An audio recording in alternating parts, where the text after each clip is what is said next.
Hey team, you're about to experience my interview with Eric Evan Haim from ReConvert. Eric is the co-founder and CEO of ReConvert, and ReConvert is a post-purchase experience platform for Shopify e-commerce merchants. It allows merchants to completely craft how the post-purchase experience looks. It adds the ability for upsells, one-click experiences in the post-purchase experience, and follow-ups to help make the initial purchases higher order value, as well as to create stickier, more brand loyal customers over time.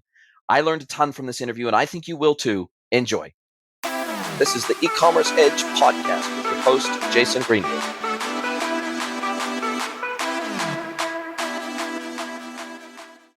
Hello, everybody, and welcome to another episode of the podcast. I am very excited to welcome Eric Evan Haim to the podcast. Welcome, Eric. Thank you for having me. I'm glad to be here.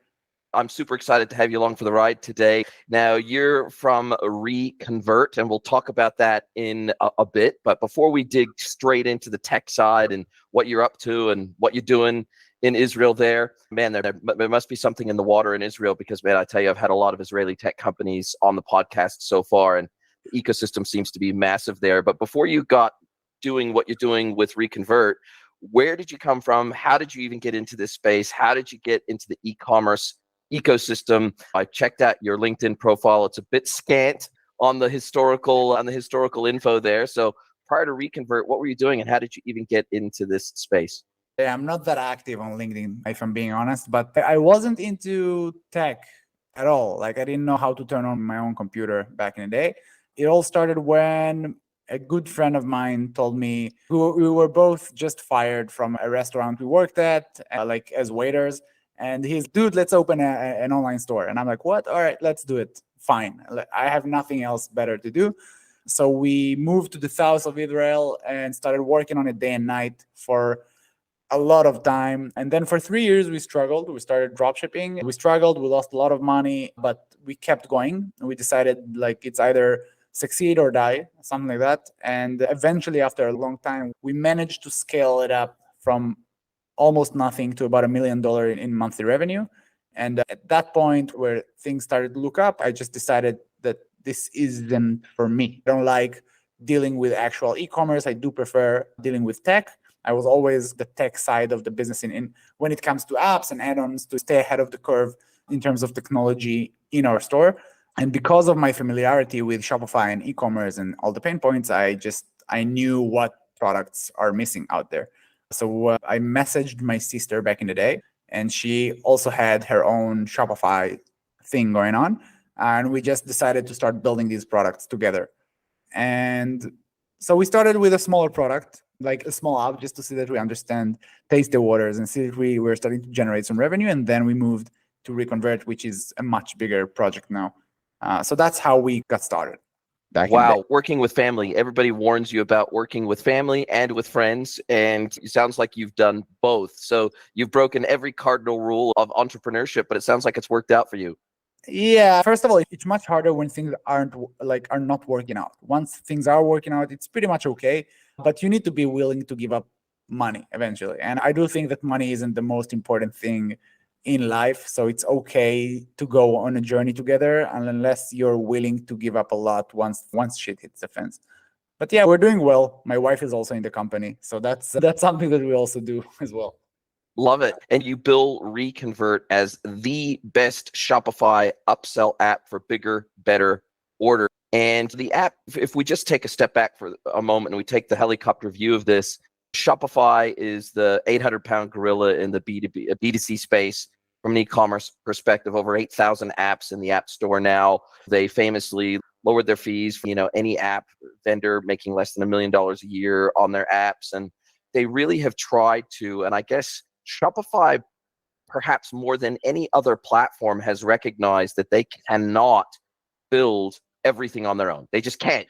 They even talked about the fact, and this is going back about a year ago, they even talked pretty publicly about the fact that even if they wanted to hire another 5,000 developers from the ecosystem, they couldn't do it. There's simply not enough resources in the ecosystem for them to hire everybody to do every single thing that they want to achieve in the platform natively. And as a result of that, they made a concerted effort to support the app-based ecosystem so that third parties all around the world could develop basically solutions that plug the gaps in the core platform. And so I think that this has obviously been a massive success for Shopify. It's been a massive success for the broader e-commerce ecosystem. And Shopify has been pretty good about not necessarily cannibalizing the business of the ecosystem and saying, hey, we're going to roll these 53 features into the platform and that's going to kill 53 apps off. They have in certain instances, but in general, they've been more supportive than disruptive to the ecosystem. I would say, from my perspective as an outsider looking in, and I haven't created a Shopify app before. So what is your general sense, before we get into ReConvert specifically, what is your general sense about the Shopify app ecosystem and how it's grown over the years? So obviously things can change on a daily basis, and Shopify is the leading platform out there in terms of technology, in terms of their standards and how they want things to be done. And they make sure that all of their partners are following the best possible guidelines and best practices when it comes to building apps and serving the merchants, which is something I think we all appreciate. Now, when it comes to competition and cannibalizing other apps and solutions, I don't think it's ever been a problem with Shopify, other than a few very small examples when I think of solutions that are core to an e-commerce platform. Like there's been the order editing stuff. For a few years, that was a huge pain. And then suddenly Shopify released order editing, which I think is some sort of a basic thing. And there were a few order editing apps that found different ways to, come up with different solutions to be able to edit orders. But eventually Shopify came up with something that is more native to the platform. But if you look at other things that you may or may not say that are mandatory in e-commerce, like reviews, Shopify did create their own reviews app. But other than that very basic app, there are tons of other very successful reviews apps on Shopify, which makes sense because there is no point for Shopify to focus on building reviews apps. They're focusing on the platform itself and opening up the APIs for other partners to work with. They're focusing on much larger issues. And if you look at the infrastructure, these are things that I think Shopify find more interesting. And you can look at Shopify email, Klaviyo and Omnisend are still there. There's still so many solutions, Seguno and so many other solutions. So they might come up with different solutions that are going to make it easier for merchants to just get started with and say that it's a part of the platform. But if you want to go with more advanced solutions, of course, again, as you mentioned, Shopify doesn't have enough developers to build everything on their own. It's just impossible because it's not just developers. You need product managers, you need support, you need everything. And it's impossible for them to do everything. I don't think that any single company can do it on their own. And Shopify is being smart enough to understand that they need their partners to keep growing in a way that is healthy and answering as many merchants as possible. Yeah, I think you rightly point out they're focused on markets, they're focused on components, they're focused on hydrogen and oxygen, they're focused on like big challenges for the platform, being able to support headless, being able to support very large enterprises with additional functionality, being able to support broader acquisition initiatives by merchants to acquire new customers and funnel customers into the Shopify ecosystem. I think you make a very good point there. I guess one of the other things that immediately leaps to mind to me is that in almost every category of app, there's 4, 5, 6, 7, 8 solutions, whether it be for shipping, whether it be for search and merge, whatever it might be, there's lots of solutions out there in almost every category of software. So when you guys decided to develop ReConvert, how did you go about this in the sense of, did you look at the App Store and say, look, maybe there's another app that does something similar, but it doesn't do all the things I want to do, and therefore I'm scratching an itch? Or did you see an absolute open gap that you said, this not only would help me, but we see nobody else even playing in this space, so it's completely blue ocean, or the apps that are out there are really super deficient versus what we're trying to achieve? So it's a fine line between trying to create an app that already has demand, right, that merchants already want to do, but also where there's not already a ton of competition. So it's a bit of a balancing act. Yeah, and it's a combination of everything together. You can find almost an app that does pretty much anything that you can think of. However, with time, things change and new technologies come out, new social media platforms come out, new technologies. Now with AI, for example, endless amount of opportunities to go with. You've seen this new Apple Vision type of thing. I can already see this getting into stores and seeing the prices on products and all of that. So there's always new things you can explore and bring these solutions into Shopify and into e-commerce. So for me, back in the day in my store, I looked at other brands and I looked at other retailers. And for all of them, the thank you page was always a piece of real estate that is so important because 100% of your customers are viewing this page. 100% of them are going to see what's in there. And in Shopify, it was just like, goodbye. And it makes no sense to me because it's such you're spending so much effort and money on bringing these customers and to convert them, and then you're just letting them go without doing anything else. There was this app, it's still on the App Store, it's called Thank You Page Customizer, and they allowed you to add some very basic components to the thank you page, but I figured I know there are so many things missing. Analytics, the ability to customize it per customers, adding different triggers, segmentation, drag and drop interface that is easier to control, different integrations, and I just saw a lot of opportunity there. So we decided to build that. And from there, things kind of moved forward. But actually, if you look at different opportunities on the App Store, there are so many ways to find these new opportunities. You can run a script tomorrow on the App Store to search all combinations of 2 to 3 letters and then see how many results are there for each one of these searches. And you can find a lot of searches that have no results and merchants are already looking for, and you can just build that. It doesn't have to be huge, but it can work in that way. You can find new collections that Shopify is releasing without any apps in them. So probably you can build a solution. I told a good friend of mine back in the day that Shopify had a collection for staff and employee management. There were 2 apps in this collection, and now it's called Easy Team. And now he's like on position 1. He's doing very well with the app. I just told him Shopify is asking for apps to build there. Just do that. Yes. A new API is coming out. Just build for that. Think in a unique way. You'll be unique. And I guess also when we think about not only your space, but other categories of apps, when we think about the challenge of go-to-market when you build a new piece of software, one of the most difficult things is to get the word out about your software. One of the most difficult things is to get traffic to your website, to be able to even get your app in front of merchants or get them to trial it or anything else. And it feels like Shopify has done a pretty good job. There are some complaints from some app developers that maybe Shopify doesn't create as much of a level playing field for international developers versus maybe American apps. There's been some complaints, but broadly speaking, it feels like they've done a pretty good job of driving massive demand for the best apps out there in the App Store that get good reviews, that have good solid feedback, that they're working hard to get the word out about their app.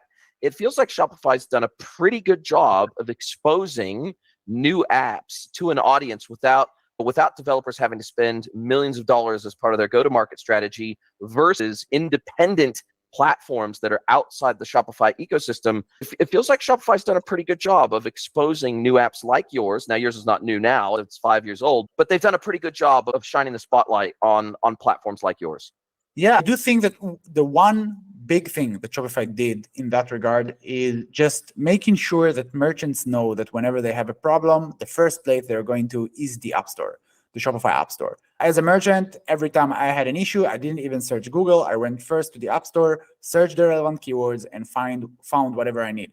Now, the issue is, and the reason partners are complaining is because there are some keywords that are just so much bigger than others, and the same merchants are ranking. But then Shopify also introduced ads, which also giving these opportunities to smaller apps to get better at. But again, I think these are all, whoever complains, these are all just, it's irrelevant. It's just excuses. There are so many ways to promote your own app. And if you make it good, and the word will spread out like wildfire. And I see it, Shopify merchants they're all hanging out in communities, either Discord servers, Facebook groups, WhatsApp groups, whatever. They communicate with each other. They want to solve the same problems. They watch the same YouTube channels. They go to the same communities. Same subreddits, etc.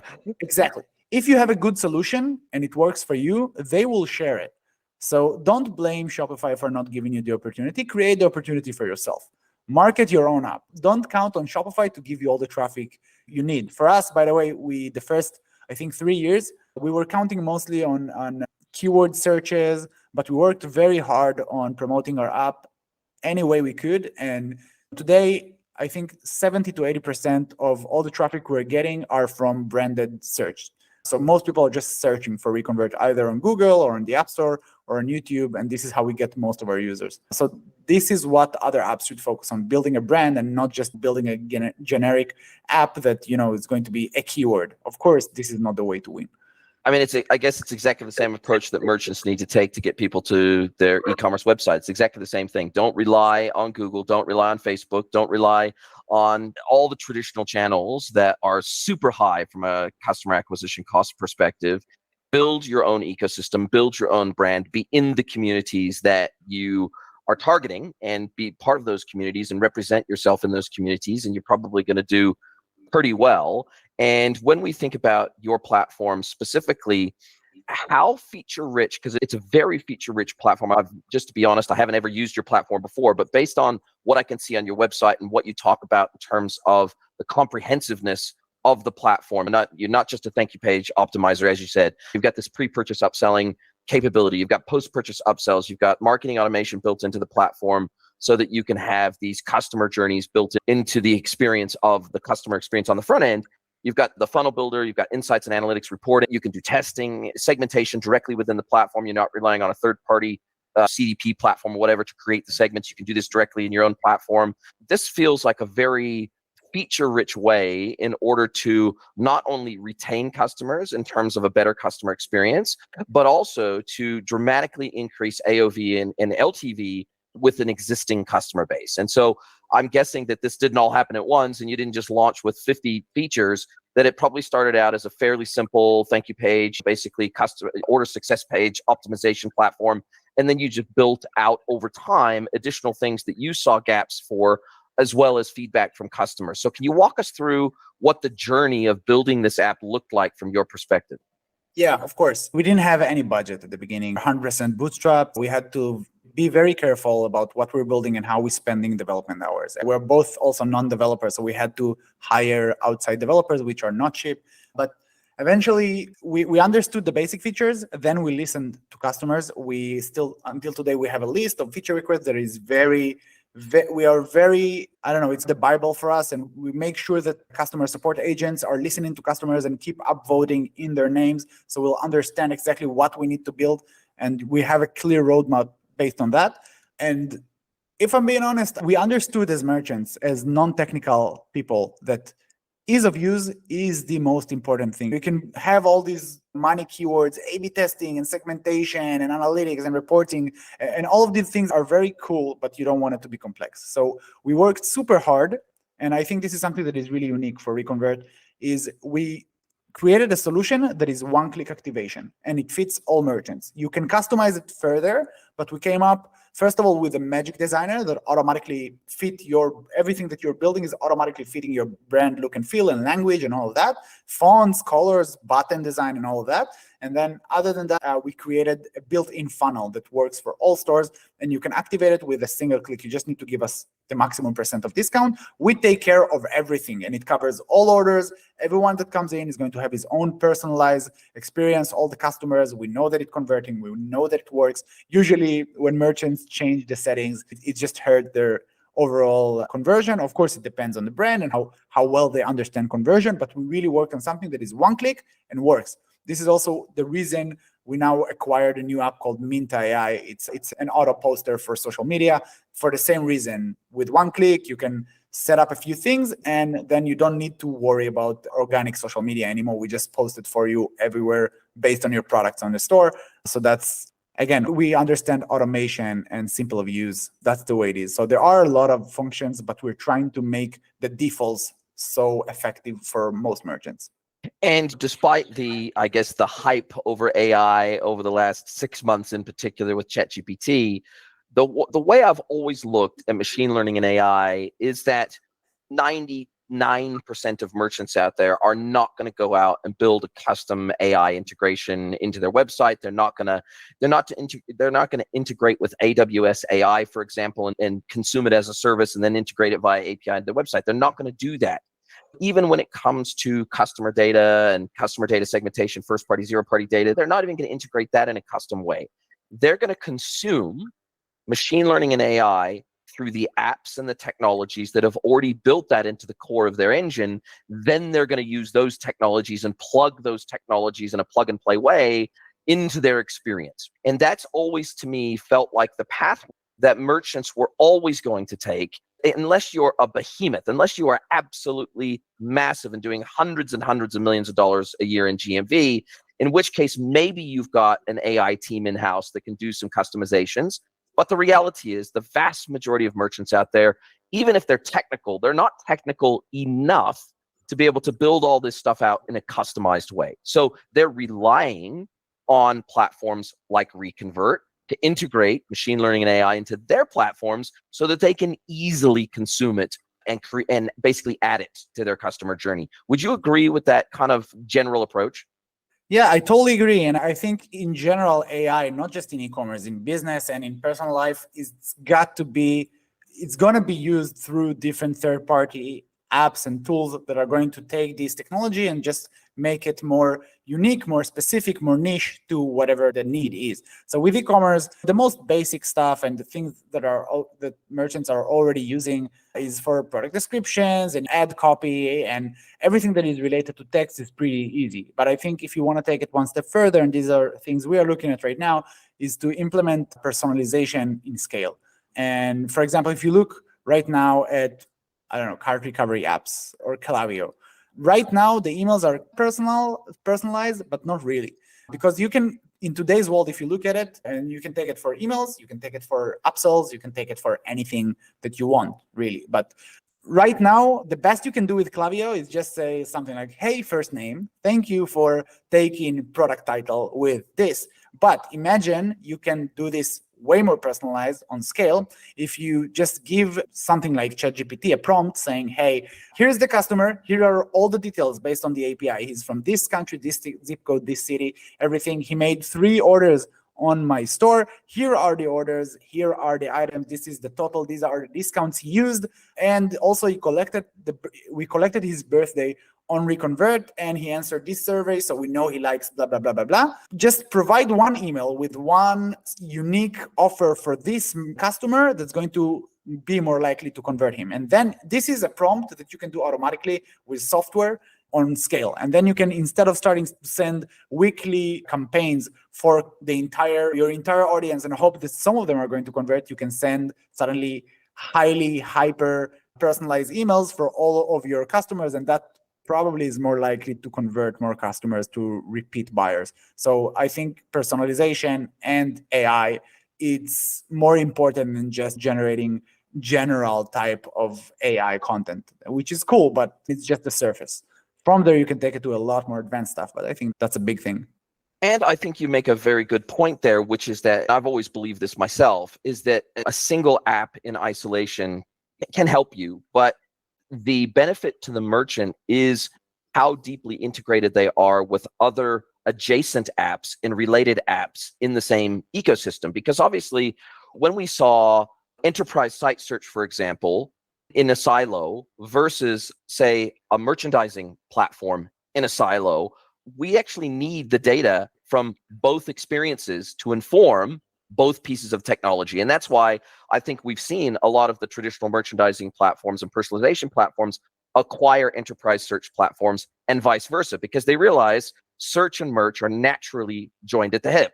We need to know what they've searched for. We need to know what they've clicked on from a search result. We need to be able to personalize the categories, the products and categories based on their search and based on their across the site usage. We need to know what they've added to cart. We need to know what they've abandoned. We need to know what they've added to a wish list. We need to know all these things, right? We need to know which categories they've manually navigated to, which products they've clicked on, how long they've stayed on a PDP, how long they've stayed on a PLP. We need to know all these different things to help inform us about the type of customer journey they want us to create for them.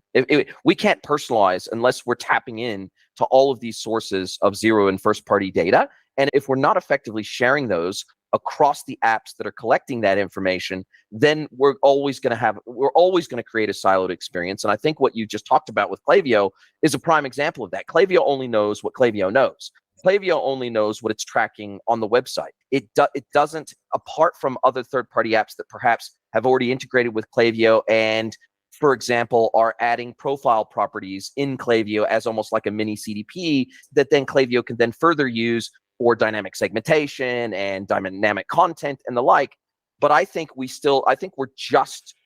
scratching the surface of this right now. And I think for AI, for example, to have the maximum benefit for merchants, we have to be able to have better integrations. And I'd like to know from your perspective, how important are integrating with other apps to you, not only in terms of getting data, but also sharing data with those apps so that the whole entire ecosystem improves? Yeah, I first of all, I totally agree with everything you just said. And I think internal ecosystem integrations are super important. And that's also one of the reasons probably Shopify created Flow to make that so much easier, only available for advanced and Shopify Plus, but super helpful. And we do have an integration with Flow, but we also have integration with other 15 apps within Shopify, just to make sure, again, we understand the needs of the merchants. We understand the main apps that all of them are using, or at least high percentage of them are using. So we wanted to make it simpler and not make things difficult. Nobody likes manual work.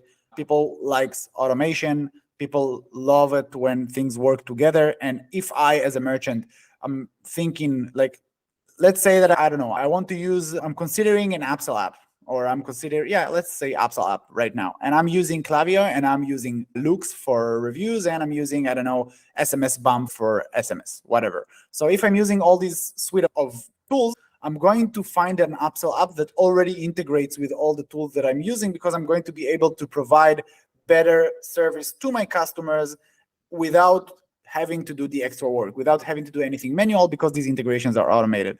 But yeah, definitely it's something that we understand the importance of that, and that's why we worked so hard on creating all of these different integrations, which is pretty hard to maintain. If you're not technical, maybe you don't understand that, like for whoever is listening to this, but it's tough to maintain, but it's super important.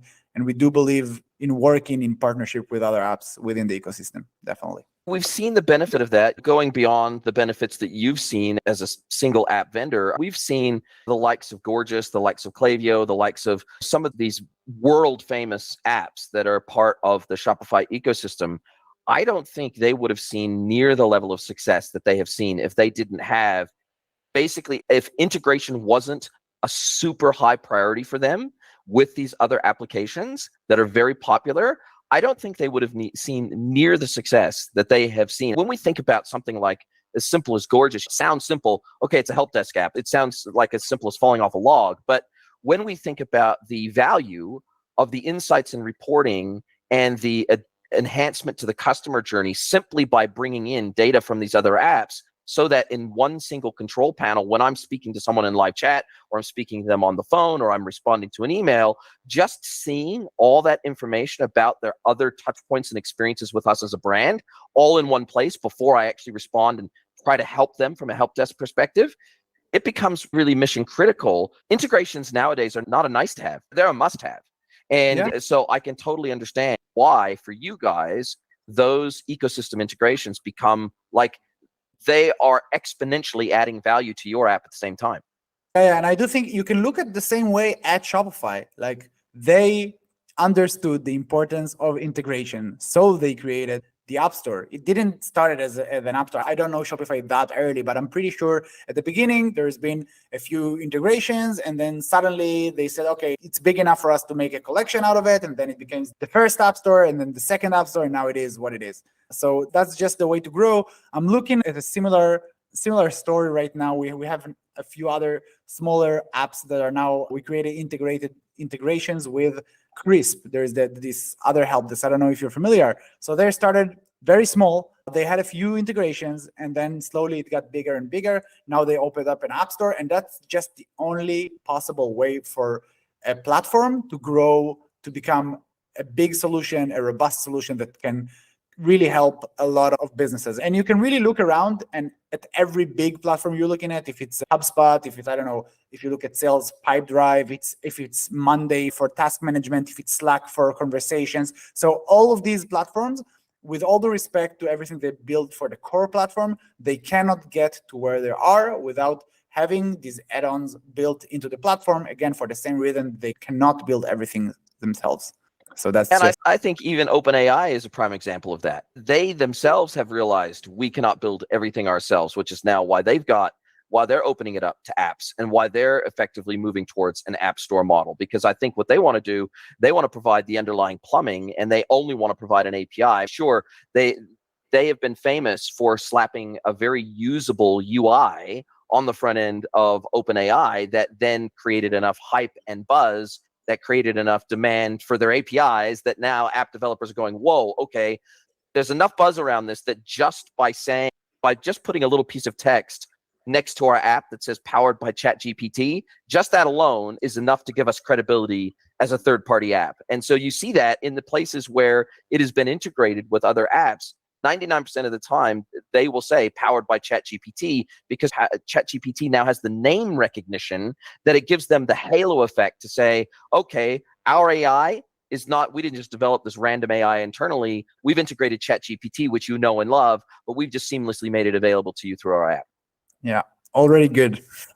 Yeah, exactly. It's already, you might as well use it, because you might as well flick this switch to turn ChatGPT on in our app, because you know it's going to work, because you trust it.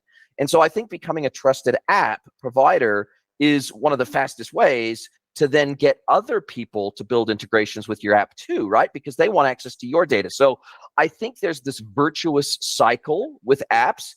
If you're good and you build integrations with other good apps, then that adds value to your app. But then if you're good and other people want access to the data that you collect and you organize, then they will build integrations with you. So it all of a sudden now, instead of 100% of those integrations falling on you to build, now those other third parties are actually building integrations with you instead. And so that also adds value to your app over time, right? Because effectively they're sending traffic your way. They're endorsing your app by saying, hey, you're important enough to the ecosystem.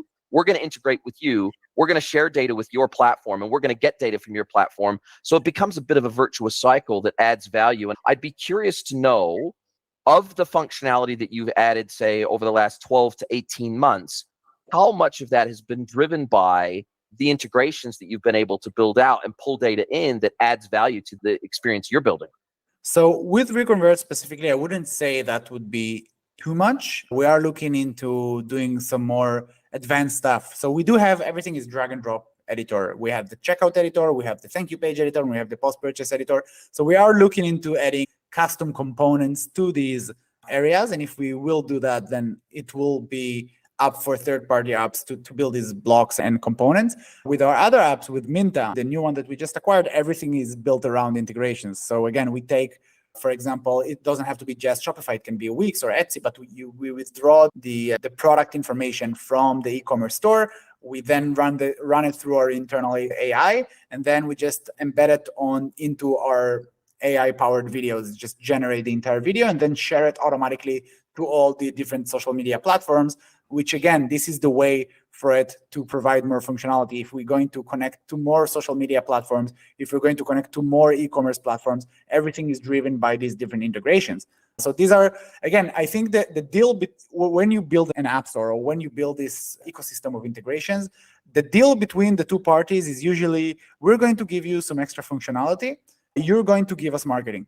And then that's usually the deal between the two parties in something like that. Sometimes it becomes a little more, and suddenly you have ads, suddenly you need to pay commissions, suddenly there are other things that you need to do, but it makes sense based on the value these platforms are providing to your core product, which is your own.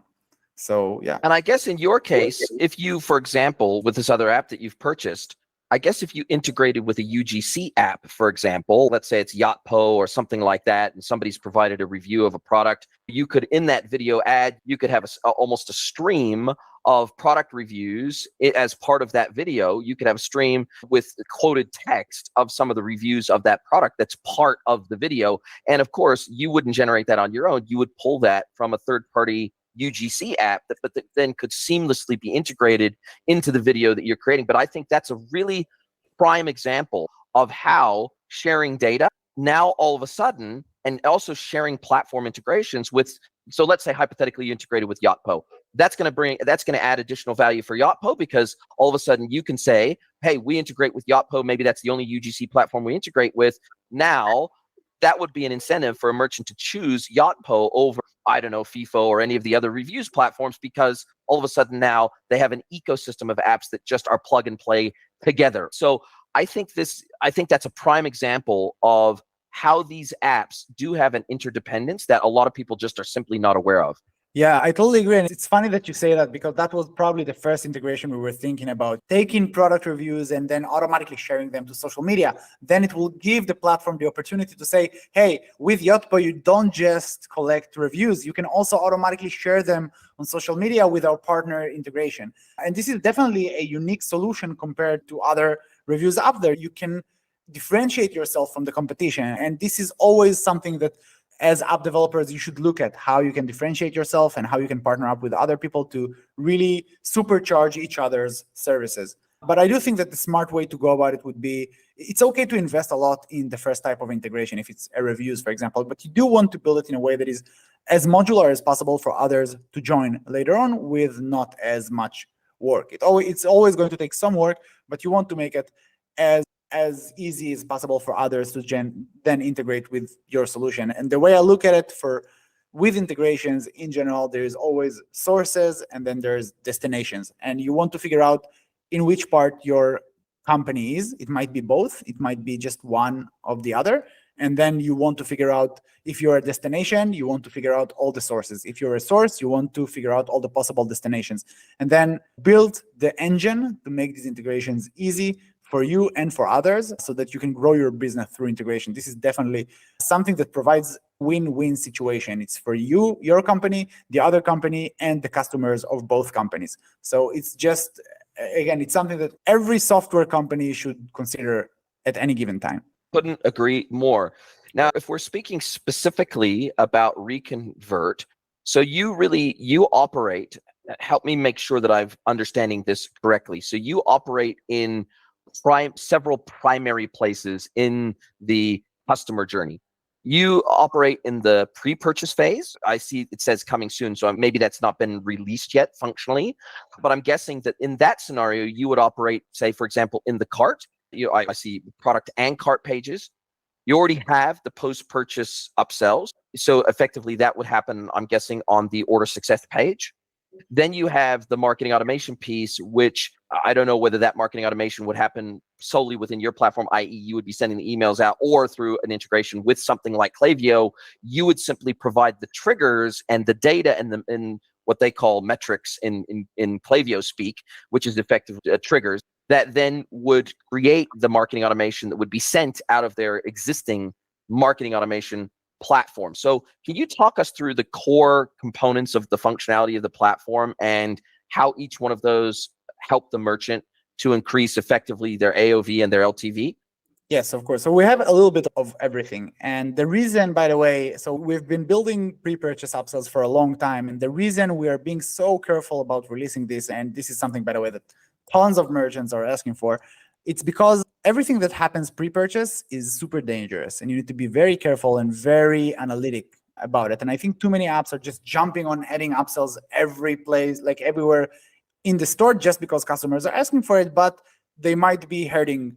They might be, I don't know, the stores might be suffering from it. The average order value might go down, the conversion rate might go down, the loading time might go down. So we're being very careful. And until we hack this completely, we're still holding on. We do offer pre-purchase, but only at checkout. So we do have a drag and drop interface for the checkout for Shopify Plus stores only, because Shopify limiting this capability for Shopify Plus store only. So again, you can really drag and drop different features, widgets on the checkout to add different banners or different products or different offers to customers based on the step they're in checkout. It can be, for example, you can display on the customer information page, you can display, I don't know, an input field, give us your email if you didn't subscribe, or do subscribe, and then you'll get an extra 5% off. You can display different offers. On the shipping page, you can display something like shipping and insurance upsell. And on the payment page, you can just do, I don't know, whatever you want. You can just customize it however you want. So that's the first part. And then the second part would be the post-purchase page. This is a page between the checkout and the thank you page where you can display a one-time offer and you can really customize it however you want. Take it now or forever hold your peace. And if you take it, if you accept the offer, then the item is automatically being added to the cart and being paid for. This is the only place where you can do that. You don't have to re-enter payment details. So it's super powerful, and this is where we shine.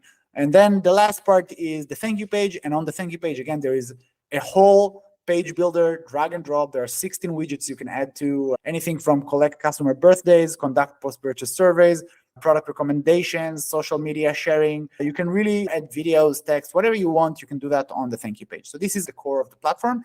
And then for marketing automation, we have another app called Carty that does web push notifications, SMS, and email. And we also made it in the same way. Ease of use is above everything. You can sign up to the platform. It's just, you get the maximum amount of percentage you're willing to offer to recover customer. And we automatically create a sequence of 5 emails, 3 SMS, and 5 web push notifications to get the customer back. And we start without any discount, just reminders, and then slowly increasing discount to try and get him back. So we do everything for you. You don't have to do anything. And then I think this is it. Other than that, there's everything around segmentations and creating different funnels, and you can set up the settings in different ways to do a lot of other stuff. But this is the core of the platform currently. And of course, we are looking into adding a lot of very exciting features, but more on that later. Love it. Love it. Secret sauce. And if we talk about that gap in time between the checkout and the order success page, where effectively you have the opportunity to inject an upsell opportunity there. And I've seen this on a few websites before. It was probably driven by your platform, honestly. Is that something that where your API at that point effectively edits the order at that stage? Or is it something that's part of the default checkout APIs that Shopify allows you effectively to edit an in-processing order where you can add an additional value to be charged to the customer's chosen payment method before they quote unquote finalize the order? Or effectively, are you, for lack of a better term, hijacking the checkout and effectively treating it like a draft order until they make a yes or no decision with your upsell opportunity? No, we don't do that. It's an API available from Shopify. It's a checkout extension that Shopify allows us to perform. We would never do anything that is, as a decision, when we just got into this game, we made a decision that we're going to build everything natively according to the rules with Shopify, and according to the rules, quote unquote. It's not really like against the rules. But back in the day, all the apps that wanted to do that when I was still a merchant, they had to replace the Shopify checkout, and they had to, again, sync with everything. And I used one of these apps back in the day, One Click Upsell by Ezra Firestone, today on the App Store, great competitor, great product. Back in the day, they had a whole other checkout, and we used their product. And I remember one day, for about 6 hours, there was an issue just with their checkout withdrawing shipping information. So the checkout was completely out for 6 hours, and we lost back in the day a lot of money on ads that are still running on Facebook. So we just decided, you know what, we're going to build something that is native to the platform. And the only checkout that I really trust, and I really think the only system that I really trust 100% is Shopify. Only they are going down every once in a while, but at least nobody's going to blame you if Shopify checkout is out. So yeah, we just built everything native. So on the post-purchase, it's an API built by Shopify. Same goes for checkout. As for the thank you page, Shopify, we started the app when the order editing option didn't exist yet. So what we've done is every time someone wanted to take an upsell, we've created a draft order and pre-fill all the customer information, send him back directly to the payment page for him to re-enter the payment details. Then later on, Shopify released order editing, and then we added the option to actually edit the original order. The customer still needs to re-enter the payment details, but then there are other issues with discounts and stuff. So we just give the merchant the option to pick the best option for them. And I hope maybe Shopify is going to make these post-purchase options available for the thank you page as well. That's going to be exciting, but we're not there yet. So we'll see what the future holds from Shopify.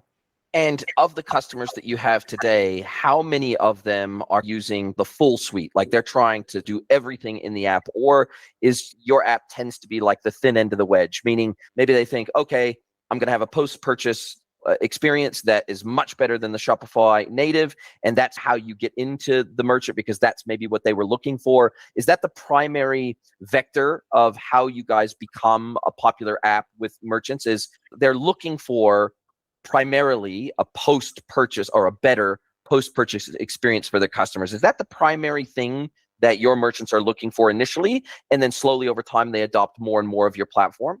So right now, I don't know what it is that they're looking for, because as I mentioned, they're searching mostly for ReConvert. But again, I think that the ease of use and how we made it right now made it super easy for everyone to use all the features from day one without doing anything.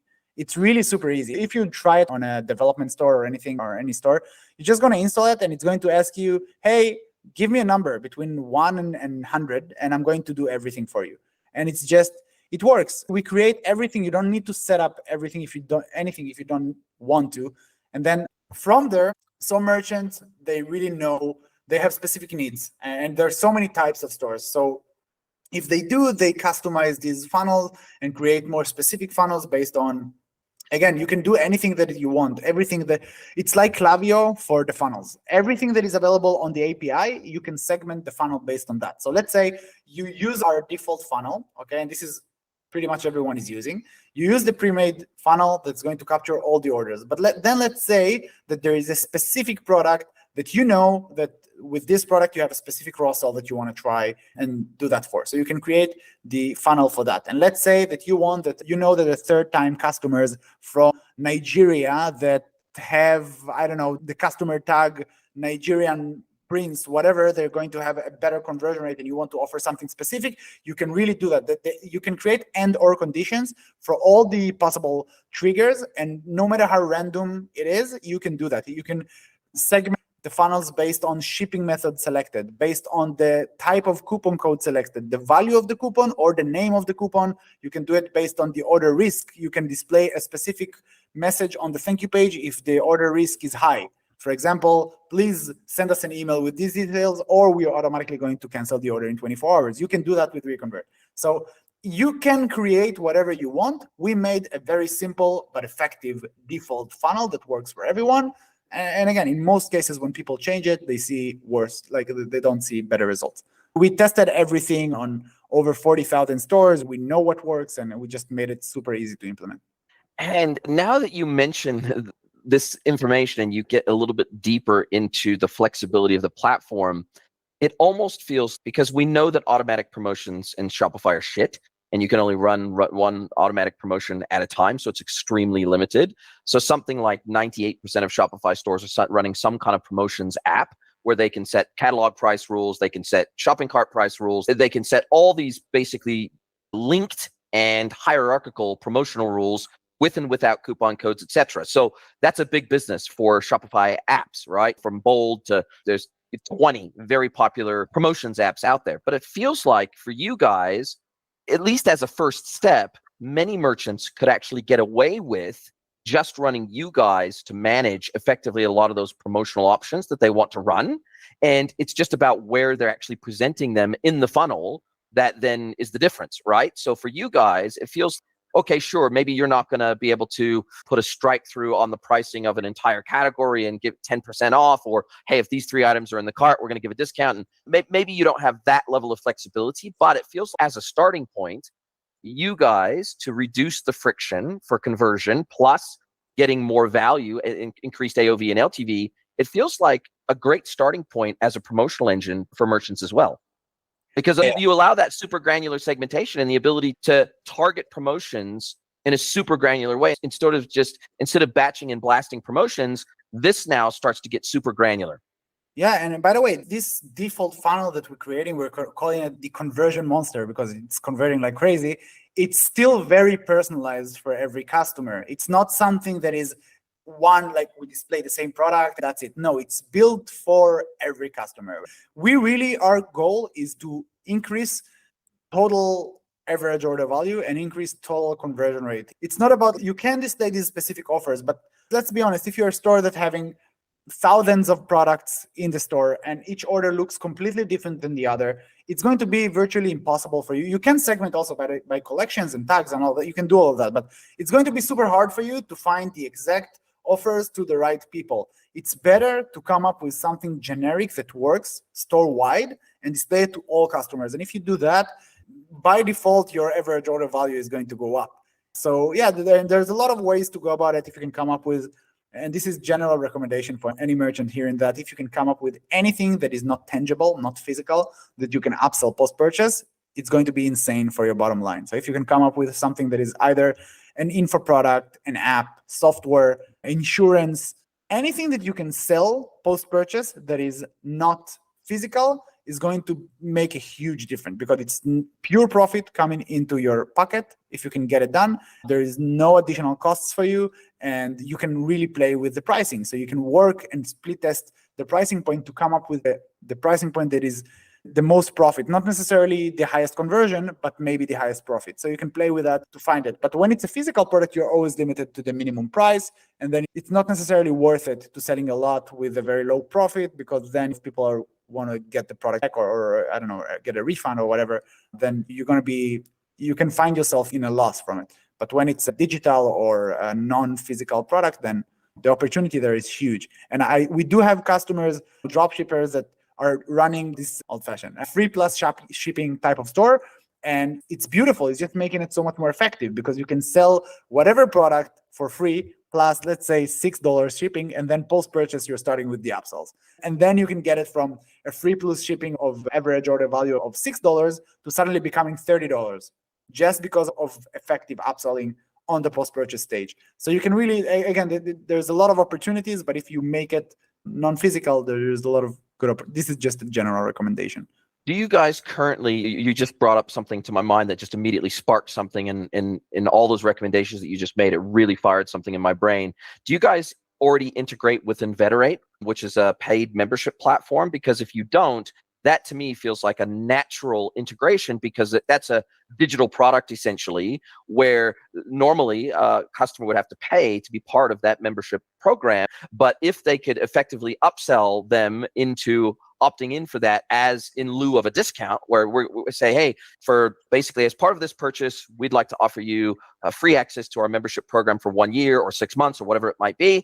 And that's effectively a digital product. But that also then potentially opts them in to the subscription program as part of that membership program, because it's a subscription that auto renews. It feels like that would be a really nice natural integration for you guys that would massively benefit Inveterate, but would also massively benefit you, because now all of a sudden that is an instant digital product that every single merchant that implements your platform could instantly deliver.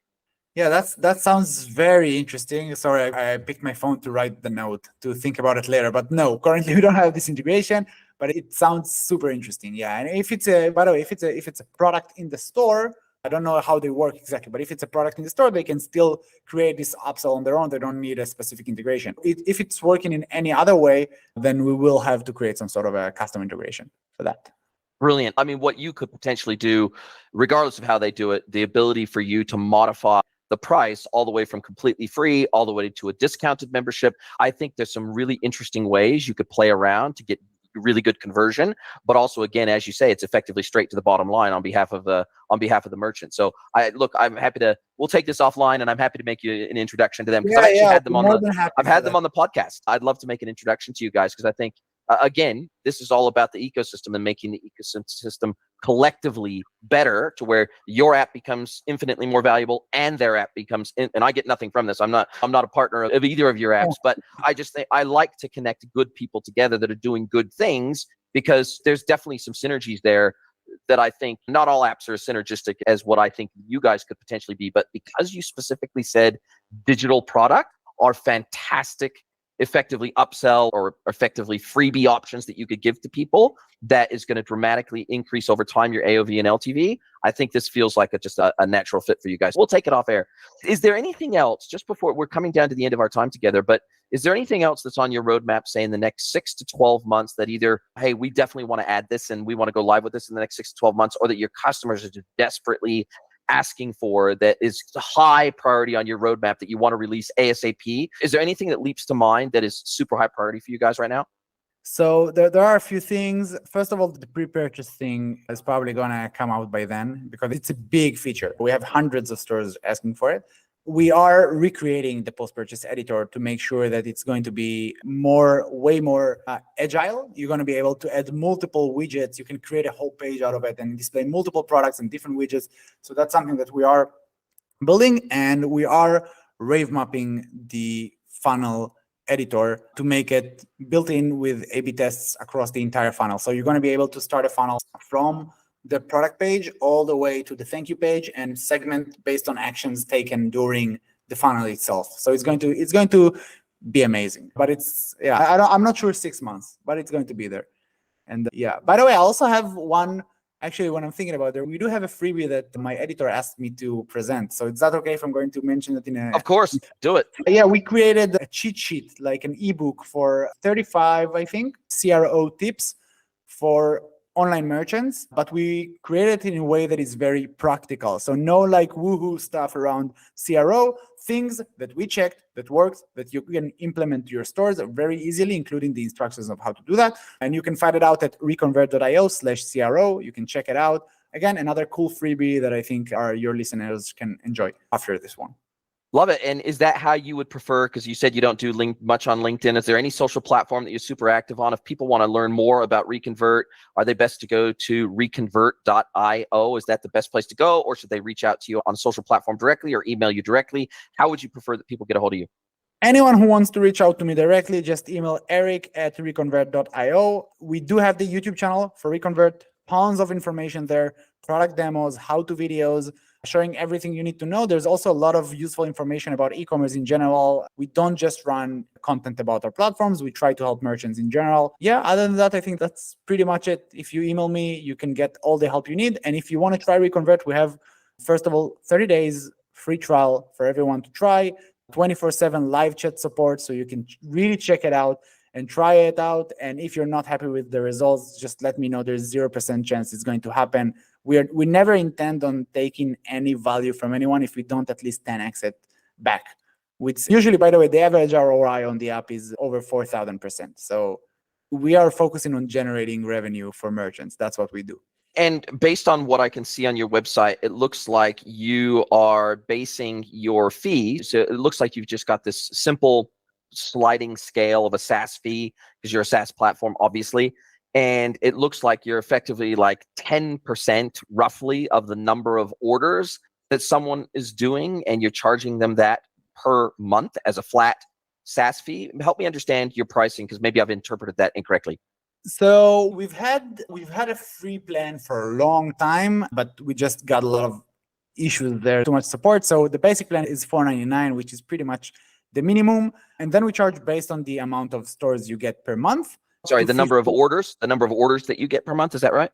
Yes, the number of store orders, not necessarily ReConvert orders, store general orders, and then up to 50 orders per month, it's $4.99, and then I think 50 to 100, it's $7.99, and then it grows, but you get better discounts as you grow. And there is an addition 0.75% of revenue generated. That's also a part of the fee. But that's all that. And then again, there is the 30 days free trial. So you can try it out. For larger stores, you're going to cover the cost probably on the first day of the trial, and the rest of that is just going to be pure profits. So it sounds like a very fair, sounds like a pretty bloody fair pricing model. You've got skin in the game, which is the way to go. I always encourage skin in the game by any app partner, so that's really good. Now we're coming to the part of the show where I get to flip the script. I get to hand the microphone over to you. I get to let you ask me one question, any question that you like. It's become one of the most popular segments of the show, and I always get people encouraging me to continue doing this. I'd love to turn the microphone over to you, Eric Evan Haim from ReConvert. What is your question for me today? I wasn't ready for this. Okay, give me a second. I love springing it on people. It usually gets the first thing that pops to mind for them. And I love that. I love the fact that this is an off-the-cuff segment. All right, so let's talk about e-commerce. And I think AI is something that is just too powerful right now. So let me ask you this. Which e-com professions or titles are going to be secured, let's say 3 years from now that AI is coming up? Wow, amazing question. It's almost like trying to pull out my crystal ball. I've been following the AI and machine learning journey and the technology and that segment of our industry for multiple years. In fact, I think the first serious piece of content I put out around it was in 2019. I actually put out an entire podcast episode about AI, and it was basically ask the question, Holy Grail or hell on earth? And I made the case for both sides of this. And I think that AI, particularly in its current iteration in large language models, I think it's definitely got a very light side and it's got a very dark side to it. And I think there are risks to AI. But I think if we apply this specifically to our industry, I read a stat, I think it was about a week ago, I read a stat that something like 25 or 30% of the developers that used to work on crypto and Web3 projects have now shifted fully to a complete AI focus. And so I think that this is just indicative of where the talent pool and the development pool is now starting to shift their attention, and investors for that matter are shifting their attention to AI in a big way.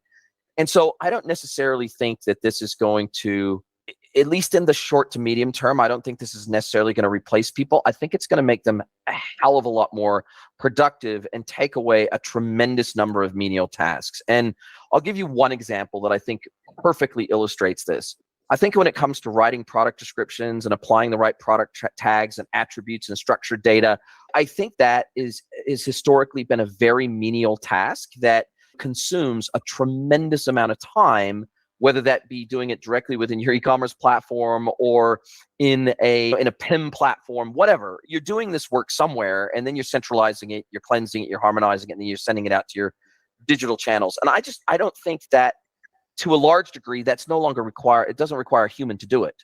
And so it allows them to focus on other things that add more value to the business. And so I think that you'll need a human to still review that and edit it and make sure it's nailed it. But with a combination of machine vision running on images and with a combination of some really simple base data coming out of an ERP, we now can dynamically generate a whole lot of information around products in a very structured way that is massively beneficial to the customer experience. And also from a merchandising and long tail SEO, blah, blah, blah, blah, all those other benefits that go along with that. So do I think that people will be replaced soon? No, I don't. I think that's more of a challenge in the long term. But I think it's going to make the best people in industry, it's going to give them superpowers. And it already has. People that are lazy and shit at their job, they were always at risk of being fired. People that tried to sail under the radar and not add much value and just tried to skate by, I think those people have always been at risk. But I think even those people now, with the advent of AI, will become an average employee. That you take a really pretty poor employee and you give them superpowers and they become at least an average employee. But even an average employee now starts to become a really high performing employee, and the high performers become like superstars, right?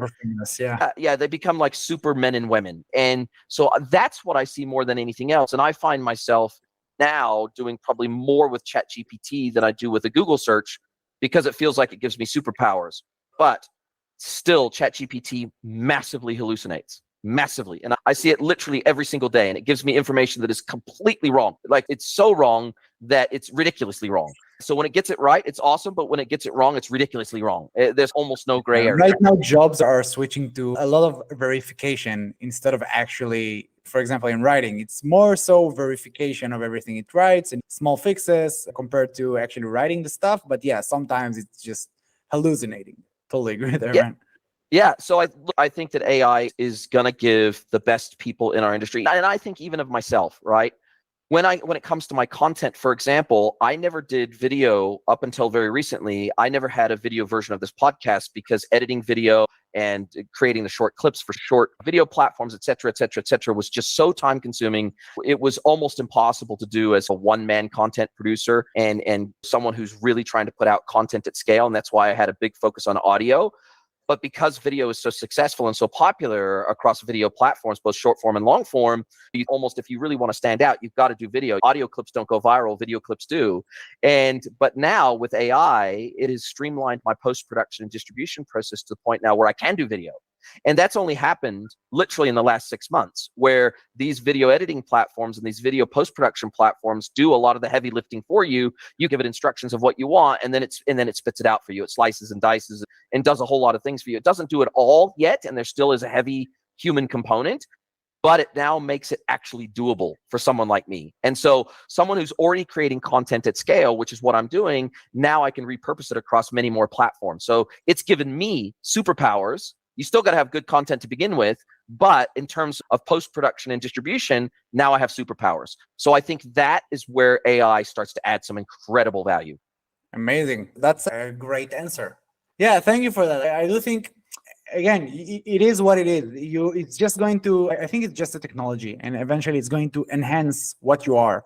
It's not a replacement for creating new content. This podcast, we're thinking things as we go. We are saying new things that AI probably wouldn't come up with just like that. And eventually, if you look at research in other points, there's new points of data that the AI can do on its own. It must rely on existing data. So if you're a shitty worker, you're going to just be a little bit better. But if you're already good, you're just going to get a lot better. All right. That's a very good insight. Awesome, man. Listen, Eric, I super, super appreciate your time. Fantastic questions, fun, fantastic interaction. I wish you all the very, very best with ReConvert, and I'd love to get you back on another 12, 18 months, see where ReConvert is at that time, see how many other apps you've acquired or integrated with in the meantime. So I really, really appreciate your time, and I hope you enjoyed your time with me today too. Thank you so much. It was really great. I enjoyed it so much. Would be happy to come back again. Are you a B2B or D2C e-commerce merchant? Then head over to greenwoodconsulting.net to learn how we can help you scale your business.